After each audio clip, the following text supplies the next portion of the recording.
Salutations everybody, it is Matty here today, and let's talk about Star Wars Battlefront 2. This past weekend, Star Wars Battlefront 2 was revealed, and we've had time now to digest that experience, left with the question here, was it a good reveal, or was it a complete bust?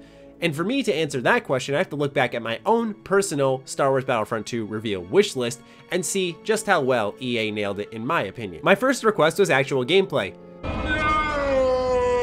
Was not there. I'm not surprised at all because it is EA and they are going to go ahead and pad out this marketing campaign as much as they can because it's a short cycle in comparison to the first Battlefront, and they are going to maximize sales because of that. But that doesn't change the fact that I wanted to see immediately actual gameplay. I know the argument is the in-game footage, and with how beautiful the Frostbite engine is, oh my god, Matty, it's basically gameplay. But still, it's not the game I'm playing. It is a depiction, ultimately, of what I will be playing, and if it looks as good as that, then I'm very excited to see it. But regardless of the fact, no gameplay definitely disappointed me there. My next wish was campaign details. Yes. All right. And they absolutely nailed that aspect of the reveal. It wasn't just, hey, we're doing a campaign, and they scurried away. They talked about the developers behind them, why they chose the developers, why they chose the writers within EA Motive, their backstories as writers, and also not just the details about the campaign writers, but the campaign in general got details about how there will be specific, unique gameplay mechanics within there that you're not going to see in multiplayer, as well as details about our brand new protagonist, Iden Versio. We also learned when it was going to be set, which was a question I didn't expect to get answered so immediately, but it's set during the 30 years between The Return of the Jedi and The Force Awakens, which is really exciting. And on top of that, we learned that it's going to be a canon story, and it's going to tell it from the perspective of someone in the Empire trying to exact revenge, which most likely will be the building of the First Order that we see in The Force Awakens. So, in my opinion, they absolutely nailed this part of the reveal of Battlefront 2 and gave us all the campaign details to decide whether or not as fans we should be intrigued. As a fan myself, I am definitely interested. I've heard that there's some previews out there and that it seemed like it was more so the rebellion standpoint of why kids looked up to these heroes, except it was in the Empire's boots. But time will tell with my own personal experience. My third wish, which I actually said in the video was a complete pipe dream, but why not toss it there, was confirm the Clone Wars. And it actually freaking happened. We saw Darth Maul facing off against Yoda on Theed, the capital city of Naboo, and that was really exciting, on top of the concept art we saw on Kamino where clones and droids were battling it out. This was easily, for many gamers out there, the biggest surprise of the Battlefront 2 reveal. Everyone was begging for more eras, and especially the Clone Wars. No one really expected it, but they certainly delivered. You have to give credit where credit's due. It's very apparent here that DICE and EA were listening. One of Battlefront 1's biggest issues was not just the game itself at launch, but it was the fact that because so many people felt conned with the game, they dropped it almost instantly, and the game had a very scarce player base afterwards. Now, with Battlefront 2, the aim is to keep that player base alive for a long time, hence why we're seeing the campaign, a fully fleshed out multiplayer, and hopefully more down the line. The final wish from my Battlefront 2 reveal wish list was the Galactic Conquest, and No, I thought not. surprise, surprise, nope, was not there.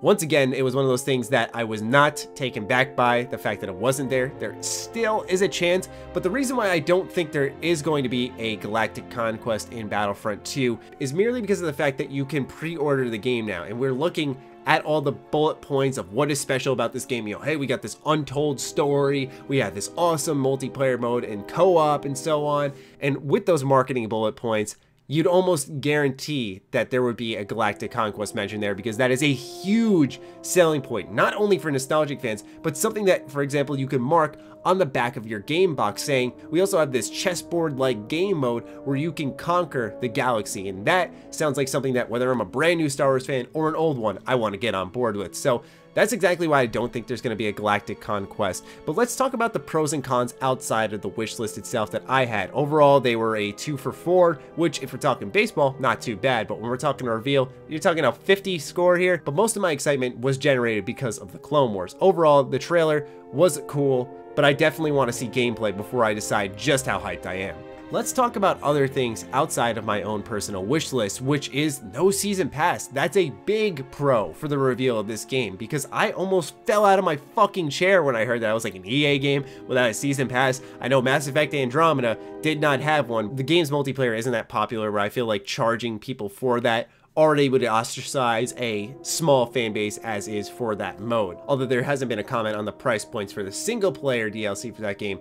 Time will tell on that aspect, but still, no season pass for Battlefront 2. One of the bigger issues as well for Battlefront 1 was that the player base was segmented so much because of the DLC itself, and now that's not going to be an issue because all content seems to be free going forward. That's why I feel like with this game there's going to be a lot of cosmetic options, because it is an EA game and it is a multiplayer focused game, meaning that it would not shock me in the slightest if there was some type of cosmetic goodie loot box like in Overwatch, for example, that would compel players to spend money on the game itself after the initial $60 purchase. And as long as it doesn't break the game, whatever, it may as well be there. Not going to get much of an argument from me. Another pro of this reveal that I mentioned earlier was that they acknowledged a lot of feedback, and I admire that. Once again, credit where credit is due. They were listening. We'll see just how much they were listening when the final product is out and we start seeing more gameplay, but from what we've seen and heard so far, it shows that they definitely had their ear to the ground and are taking Battlefront 2 much more seriously, I feel. A con for a lot of fans out there is that there wasn't much talk of a skirmish mode. Now, the reason people want skirmish, or AKA for those of you who are older Battlefront fans, instant action,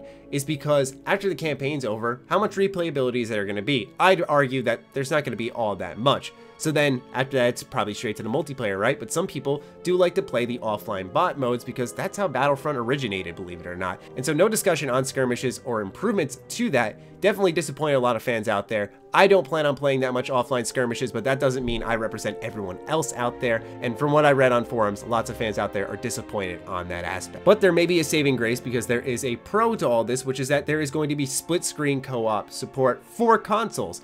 And that's awesome to hear because it is said that that support is for offline play only. Now, we're not sure if the campaign is going to be co-op in any shape or form, but this is more than likely to support the skirmish mode. They just haven't talked about it yet. And one con that I'm kind of surprised to chuck out there is that there was a lacking of multiplayer details. It seems that there's going to be an overhaul to the multiplayer system itself. It's now class-based. There isn't any star cards. We've seen a couple of maps, but other than that, we don't know how the multiplayer is going to go, what the weapon customization look like. Can we customize our troopers? How deep does the customization go? Is it actually cosmetic or is it just ability wise? There were a lot of things left unanswered when it came to the multiplayer aspect. How many heroes are going to be there from each era? But overall, a decent reveal, much better than I expected, and I feel a lot more intrigued than I initially expected for Battlefront 2, because when EA first talked about revealing this game, I was like, oh boy, here we go, and I didn't expect much going into it, so that definitely worked in my advantage, but there were some surprises tucked away in the trailer. Once again, like the Clone Wars, fighting across all eras, that's a big win in my opinion, as well as a single player campaign that should flush out that $60 price point even more. Those are just my thoughts on the reveal. Overall, I'd rank it as a decent one, and I just need to see more. And that's where we turn our heads to E3 moving forward. Like I said, it's going to be an eventful one, folks, so I hope you are ready. Be sure to share your thoughts on Battlefront 2 in the comments down below. Other than that, follow me on Twitter, like me on Facebook, the links are in the description as well. Be sure to consider contributing to my Patreon. It helps fuel all the content we create here. Other than that, stay sexy, stay active. I love you all. Peace.